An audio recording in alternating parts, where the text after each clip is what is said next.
How can I level up my money game?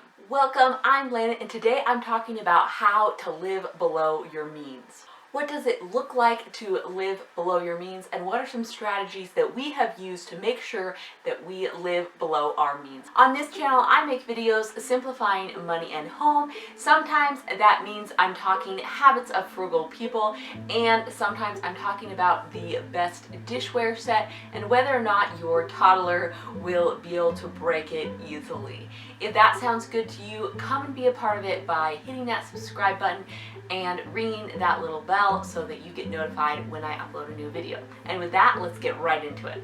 First off, this video was inspired by Sharon Fitzgerald. She is from Australia, and her channel is about frugal hacks and stuff. So definitely go check out her channel if you're interested. The first thing we need to do to make sure that we live under our means is that we need to know what our means are.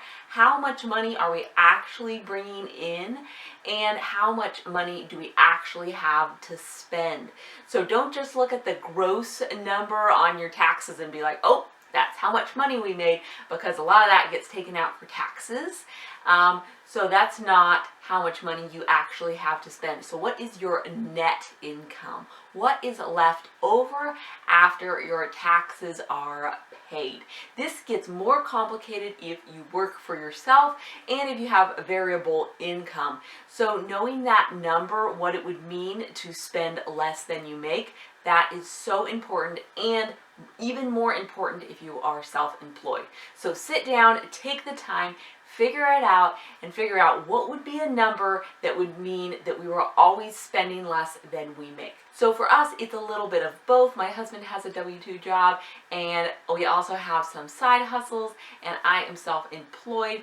So we have a little bit of each kind of income. So that's kind of a complicated calculation on how much is our means.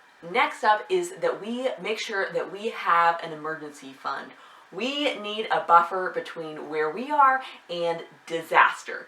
You are really living on the edge if you do not have an emergency fund, and that's not the kind of living on the edge that I want to be doing. Unexpected things happen, and I am expecting that, so that when they come, it's not a disaster, it's just an inconvenience.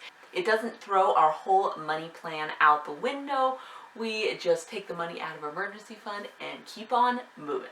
If you do not have an emergency fund, that means it could be tricky to live below your means because your car needs new brakes, and you may end up having to put it on a credit card, and then you have to pay interest on that credit card, and before you know it, you are behind. So that emergency fund ensures that you are ready for that and you don't have to put those unexpected expenses on your credit card. Our emergency fund also really helps me sleep better at night, knowing that we are ready if one of our cars break, if we have a medical emergency, whatever it is, we're ready. Next up, kind of on the same track and kind of related, is save for things instead of pay them off later. So if you have a big purchase coming that you know you're going to need, like a car or a vacation, try to save the money in advance instead of putting it on your credit card and then paying it off later. This saves you interest, stress, sleep, all the things. It's kind of the same idea as the emergency fund, but when you can save up to something, you definitely get to enjoy it more when you get there because you are scot-free and you can just have all the fun that you would like with that item that you purchased, knowing it is 100% paid for in advance. And yes, it takes a long time to save things, but it takes even longer to pay them off. So save in advance when you can.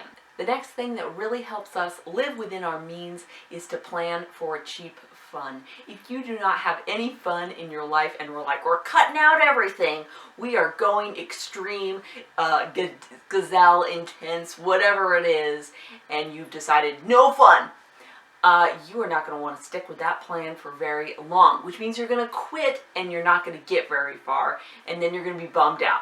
So don't do that. Plan for fun in advance. Fun doesn't have to be expensive. Fun doesn't have to be flying across the country and going to a Disney park.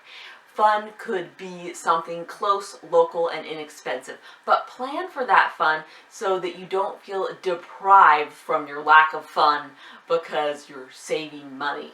Yes, maybe you could be super intense for a short amount of time if you are paying off a small amount of debt, maybe like a year or two, and have no fun, no restaurants, no picnics, no outings, no vacation. But in the long run, you can't do that forever and not pay the price. You might become bitter, stressed. Your health might go down the tubes because you didn't make any time or any room for fun. So plan that fun, whatever it might look like, and see if you can be clever and plan the fun to be less expensive. Our favorite vacation that is inexpensive is camping, and we are so excited to go camping. We won't be spending $1 million, but we will be having a blast, setting aside time to actually rest, because if I'm home on a weekend, I normally just end up working. I have a really hard time stopping the work. So if we are away camping, we actually rest, we actually enjoy things, we get out in nature, we do all the vacation thing, but not for too much money. I have a whole video about how to have a cheap vacation. Check that out if you're interested. The next thing we do to make sure we live within our means is that we make choices. Are we going to choose this or are we going to choose that? Take back the power of your money choices. Pick price points for your vacation, your car, whatever it is. There's always multiple tiers of how expensive things are. There's, Kardashian vacations, there's Disney vacations, there's camping vacations, and there's staycations. So choose what kind of vacation you're going to do. There's so many different kinds of cars. There's the brand new $90,000 car. There's the 5-year-old $30,000 car. There's the van from your sister for $4,000. Choose where you're going to be. You can still have the thing, the vacation, the car, the clothes, but just pick your price points that match what your life and what your means are really like. There are always so many options. Like, I'm trying to get a good microphone to film my videos with. I got the $20 microphone and it wasn't all that good. So I guess I need to move into the next price range. But I didn't start by saying, oh, I can't afford the $500 microphone. I am choosing to do a lower microphone and see how it goes and see if it works. So be about choosing what kind of price point works for your budget and your means. The next thing that helps us live within our means is that we try to make money a game as much as we can. We are asking ourselves, how can we? How can I? How can we afford that? What could we do to work around that? How could we have this experience without paying the full price? What could we do instead? How could we make more money? What would it look like if we did this instead of that? We are turning money kind of into a game like Monopoly or something. Not that money isn't important and we need to make a certain amount of money to survive and to eat, but when we can take ourselves lightly and money lightly, we can be really creative about our solutions to money problems. So if you pick up a book to learn about money or learn how to do a new skill that could make you money or help you get a raise, you are leveling yourself up like a character in a game. You're adding a little skill so that you are getting farther ahead in the money game. When you are making your budget, tweaking your budget, working on your budget, you are using a tool to up your money game.